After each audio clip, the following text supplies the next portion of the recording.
There's a specific moment that shows up in almost every relationship involving an avoidant partner, and it's not the moment most people expect. It isn't when they suddenly go cold and start pulling away. It isn't when you're the one running after them, trying to close the gap they keep opening. It isn't even the day they end things outright or vanish into silence for a week at a time. The real turning point, the one that actually rearranges the entire dynamic, happens quietly, almost invisibly, on the day you stop caring. And I don't mean pretending not to care as some kind of strategy. I don't mean faking indifference as a manipulation tactic to lure them back in. I mean something has genuinely shifted inside you. You're no longer justifying yourself to them. You're no longer sitting by the phone waiting for a reply that may never come. You've quietly stopped forking over your emotional energy to someone who never seemed to value it in the first place. This shift rarely happens overnight. It's usually the result of months, sometimes years, of quiet exhaustion finally catching up with you. One day you simply notice that the ache isn't there anymore. You're not rehearsing conversations in your head. You're not refreshing your phone hoping for a message. You're not lying awake wondering what you did wrong. Something inside you has simply gone still, and that stillness is more powerful than any argument, any ultimatum, any tearful conversation ever could have been. And the second that happens, the whole balance of the relationship tips over. Because for the very first time, the avoidant person feels the exact thing they always relied on slip through their fingers, and that loss of control lands on them harder than anything else ever could. If you've ever loved someone who leans dismissive or fearful in their attachment style, this pattern will feel painfully familiar. They step back. They dole out affection in small, careful portions, never quite enough to satisfy, never quite enough to starve you out completely either. They create just enough distance to keep the connection permanently off balance. And what's your natural response to that? You move closer, you over-explain yourself, you defend your intentions, you throw everything you have at proving your love is real, hoping that if you just make it obvious enough, they'll finally close the gap from their side too. Maybe you've replayed 100 conversations trying to figure out the perfect combination of words that would finally make them feel safe enough to open up. Maybe you've softened yourself, shrunk yourself, apologized for needs that were never unreasonable to begin with, all in the hope of becoming someone they couldn't possibly pull away from. This tug of war can drag on for months. It can eat up years of your life. It becomes this exhausting loop where they hold the upper hand simply because they can sense, on some subconscious level, that you care too much to actually leave. Every time you soften after they pull away, every time you forgive without ever really being heard, you unknowingly confirm to them that no matter how far they retreat, you'll still be waiting on the other side. But the instant you stop performing your half of that dance, the entire script falls apart, and neither of you can go back to playing it the same way again. Before we get into why control matters so much to them, it helps to name what this cycle actually costs you while you're still living inside it.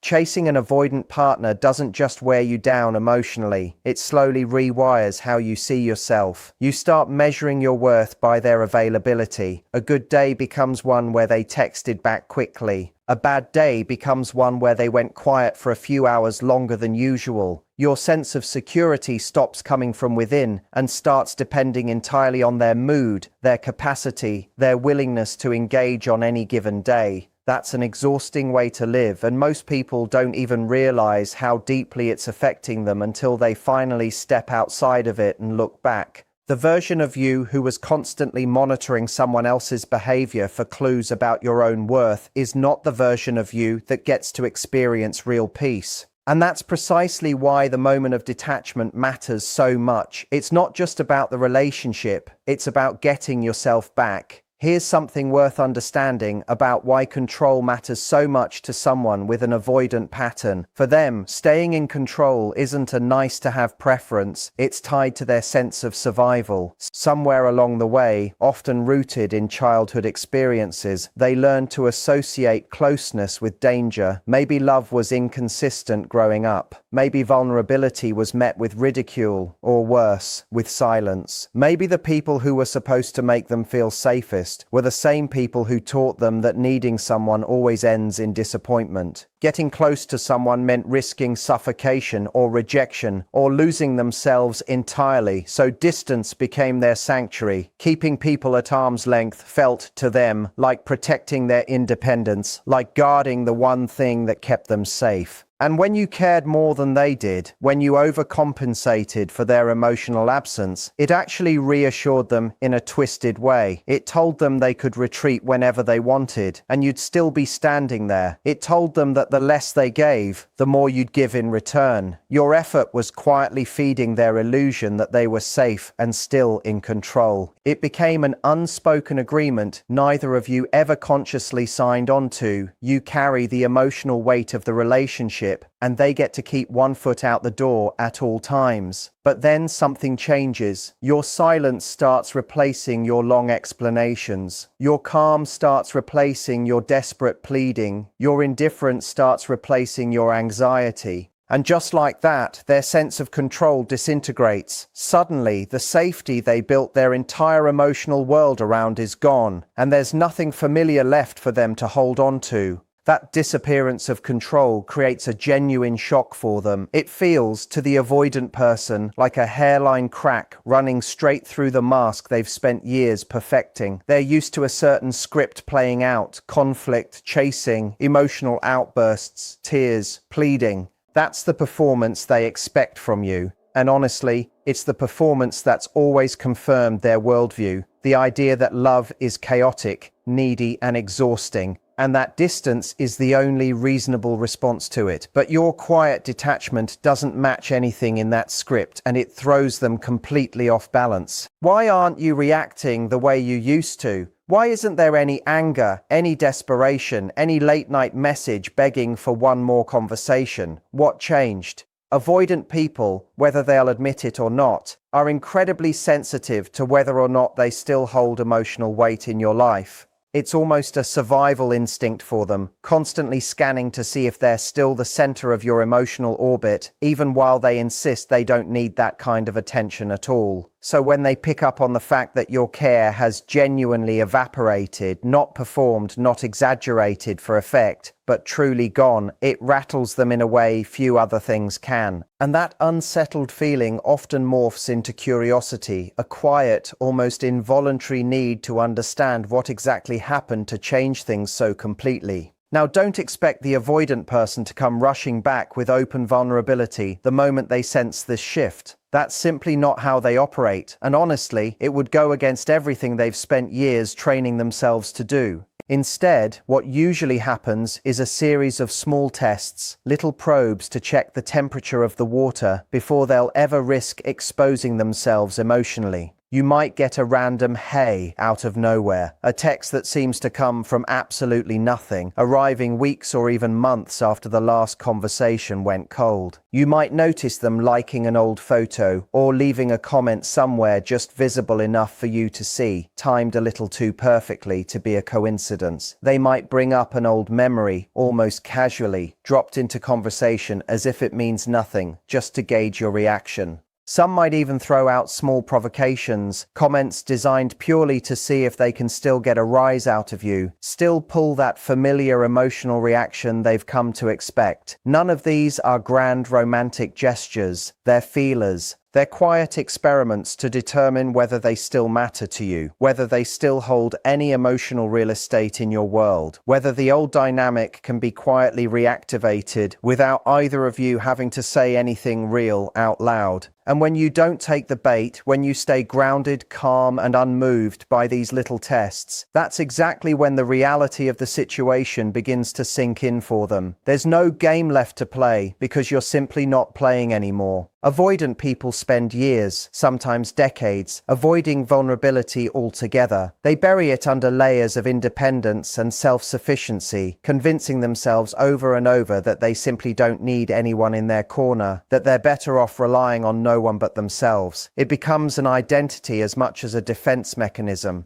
But when your detachment forces them to sit with the reality that you're actually slipping away for good, feelings start surfacing that they never planned on facing. Regret creeps in, quiet and uninvited, a sense of abandonment they can't quite name because admitting to abandonment would mean admitting they actually needed something from you in the first place. A quiet grief over something they didn't realize they'd miss until it was completely gone. They rarely express any of this directly. That's just not how avoidant people tend to operate emotionally. It would require a level of exposure that feels almost unbearable to them. Instead, it leaks out sideways, in small, indirect ways that are easy to miss if you're not paying attention. You might notice sudden nostalgia, then bringing up the good memories you shared, dwelling on a trip you took together, or an inside joke that used to make you both laugh. You might notice unexpected compliments, things they never bothered to acknowledge while you were still chasing them, suddenly surfacing now that the chase has stopped. You might even catch subtle, half-hearted attempts to reconnect, tentative and inconsistent, like someone testing ice they're not sure will hold their weight. And it's not always purely about wanting you back specifically. Sometimes it's the shock of losing the one person who quietly anchored their world, even while they kept insisting, out loud and to themselves, on keeping that person at a safe distance. There's something avoidant people almost never admit out loud, and it's this: they genuinely do want love and connection, just as much as anyone else does. Underneath all that distance and self-protection is still a human being who longs to be known, to be chosen, to matter to someone. What they lack isn't desire, it's the ability to hold on to closeness without feeling completely overwhelmed by it, without their nervous system screaming at them to run. So when they watch you actually thriving without them, when they see your attention shift elsewhere, toward your own goals, your own friendships, your own sense of self, when they notice your sense of peace returning, your happiness no longer hinging on whether they text back within the hour, it unsettles something deep in them. Your freedom speaks louder than anything you could have ever said to them directly, louder than any argument, any tearful plea, any well-crafted paragraph explaining how you feel. They're no longer looking at someone sitting around waiting for scraps of attention. They're looking at someone who's genuinely free, someone whose world doesn't revolve around them anymore. And that freedom, ironically, stirs up fear in them because on some level, they realize they badly underestimated your strength, your capacity to walk away and actually mean it. That realization chips away at a belief they've clung to for a long time, sometimes their entire adult life, the belief that they could keep love permanently at arm's length without ever facing real consequences for it. It's worth pointing out what real detachment actually looks like in practice, because it's often misunderstood. It's not slamming doors, blocking numbers in a fit of anger, or posting cryptic messages designed to provoke a reaction. Those are still forms of engagement, just angrier ones. A real detachment is quieter than that. It looks like going a full day without checking whether they've seen your story. It looks like putting your phone down instead of drafting a message you'll never send. It looks like catching yourself mid-spiral, about to construct an elaborate theory about what their behavior means, and gently redirecting your attention back to your own life instead.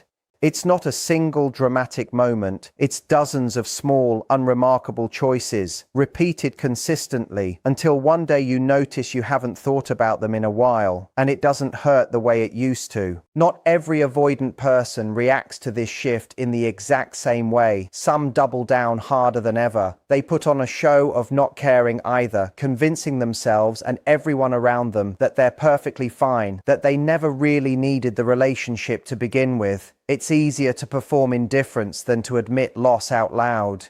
But even underneath all that denial, the thought keeps circling back at inconvenient moments, in the quiet of a Sunday afternoon, in the middle of an unrelated conversation, right before falling asleep. They replay old conversations in their head at random moments, wondering if there was a version of events where things ended differently. They quietly check up on your social media updates, telling themselves it's just curiosity, nothing more. Some might even jump into a new relationship fairly quickly, not because they've genuinely moved on emotionally, but because distraction feels far easier to manage than sitting with the emptiness you left behind. Others take a completely different path. For them, this whole experience becomes something closer to a wake-up call. They start to realize they can't keep hiding behind emotional walls forever, that at some point the cost of avoidance outweighs whatever safety it used to provide. And even though they might still fumble awkwardly with real vulnerability, still trip over their own defenses when trying to open up, you might start noticing an unfamiliar softness in them, an openness that simply wasn't there before, a willingness to sit in discomfort instead of running from it. Either way, one thing is certain: the dynamic between you has permanently shifted. Whatever control they once held over the relationship is gone for good, and it isn't coming back in the same form it existed before. And here's where the real transformation actually takes place, not in them, but in you. Because think about it, when you were the one constantly chasing, you were essentially handing over your power piece by piece, hoping desperately that they'd eventually give it back to you fully repaid, with interest, in the form of the love and security you'd been craving all along. But the moment you detached, really detached, not out of spite, not as a strategy, but as an act of genuine self-preservation, you quietly reclaimed all of that power for yourself. And that internal shift, your shift, is the one thing avoidant people feel more intensely than almost anything else in the relationship, more than an argument, more than tears, more than any accusation you could have thrown their way. But there's a hard truth many people struggle to accept in moments like this. Not every avoidant person comes back out of genuine love.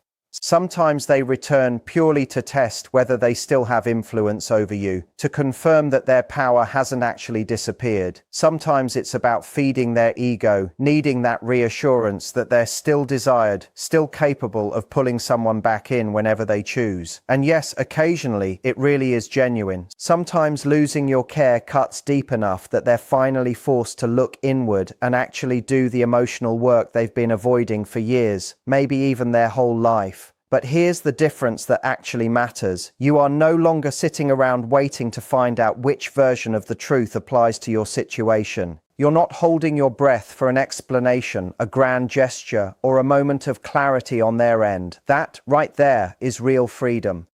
When an avoidant person finally realizes that your care has genuinely faded, it functions almost like a mirror being held directly up to their deepest fear. They're forced to confront the true cost of all that distance they insisted on maintaining, all those months and years of keeping love just out of reach. They feel, maybe for the first time in their adult life, the hollow emptiness their own walls created around them. And for once, there's no escaping that feeling, no new distraction, no fresh source of validation that can completely drown it out. For them, it's deeply unsettling. For you, though, it's pure liberation, because your healing was never actually dependent on whether they eventually came back around, whether they finally sent that message you used to dream about, whether they ever fully understood what they lost. Your healing begins the exact moment you stop chasing love in places where it never felt safe to begin with, and instead start choosing love in places where it feels balanced, mutual, and genuinely reciprocated, love that doesn't require you to shrink yourself or beg to be chosen. That's the real turning point in this entire story. Not the moment they finally realize you've stopped caring, but the moment you realize deep in your bones that you never actually needed their acknowledgement in the first place. When their silence stops feeling like a personal rejection and starts feeling like an open invitation to build something far better for yourself, that's exactly when your power fully returns to you, quietly and completely. So hold on to this truth. Your worth was never determined by who decides to stay or who chooses to walk away. It was never sitting in someone else's hands to begin with, no matter how much it may have felt that way during the hardest stretches of that relationship. Your worth is defined by the peace you're able to create the moment you finally choose yourself over the exhausting cycle of chasing someone who never fully showed up, who kept one foot out the door no matter how much love you offered. That's the real shift, the one that changes absolutely everything that comes after it, the one that quietly rewrites the rest of your story. So yes, when an avoidant person finally realizes you don't care anymore, it shakes something loose deep inside them. It exposes every fear they've been running from since long before you ever met them. Every layer of dependence they refuse to acknowledge even to themselves. Every hidden longing for connection they buried under years of carefully maintained independence. But for you, this is simply the moment of liberation. The exact instant you stop tying your self-worth to how someone else chooses to behave, to whether they text back, to whether they finally decide you're worth the vulnerability they've spent a lifetime avoiding, because the real power was never actually hiding in their distance. It was never something they held over you, even though it felt that way for so long. It was always sitting quietly inside your own choice, waiting patiently for you to notice it. The choice to stop chasing, to reclaim your energy, and to finally remember exactly what you're worth, with or without their recognition of it. There's also a quieter kind of grief that shows up during this process, one that doesn't get talked about enough. Even as you feel relief, even as the anxiety starts to fade, you might still mourn the version of the relationship you always hoped it could become. That's normal. You can be relieved to be free of the cycle and still miss certain moments, certain feelings, certain versions of a future you once pictured with that person. Both things can be true at once, and giving yourself permission to feel both without judgment is part of what makes the healing genuine instead of forced. Pretending you feel nothing at all isn't detachment. It's just another form of suppression, and it tends to resurface later in ways that are harder to manage. And once you've walked through this shift yourself, you start to notice how much lighter everything feels. Conversations that used to leave you anxious for days no longer have that same grip on you. Silence that once felt like punishment now just feels like space. Neutral, unthreatening, simply the absence of noise rather than the presence of rejection. You stop reading into every delayed reply, every short response, every subtle change in tone. You start directing that same energy you once spent decoding someone else's mixed signals toward your own goals, your own friendships, your own growth. And ironically, that's often when life starts to open up in ways you didn't expect, because you're no longer spending your best hours and your clearest thinking on trying to solve a puzzle that was never yours to solve in the first place. It's worth remembering, too, that this shift isn't about becoming cold or bitter. Real detachment, the kind that actually creates change, doesn't come from hatred or resentment. It comes from clarity. It comes from finally seeing the pattern clearly enough that you no longer feel compelled to keep participating in it. You can still hope the best for someone, still remember the good moments you shared, without organizing your entire emotional life around the possibility that they might one day choose you the way you always chose them. That distinction matters because bitterness keeps you tethered just as tightly as longing does. True peace comes from releasing the need for a particular outcome altogether.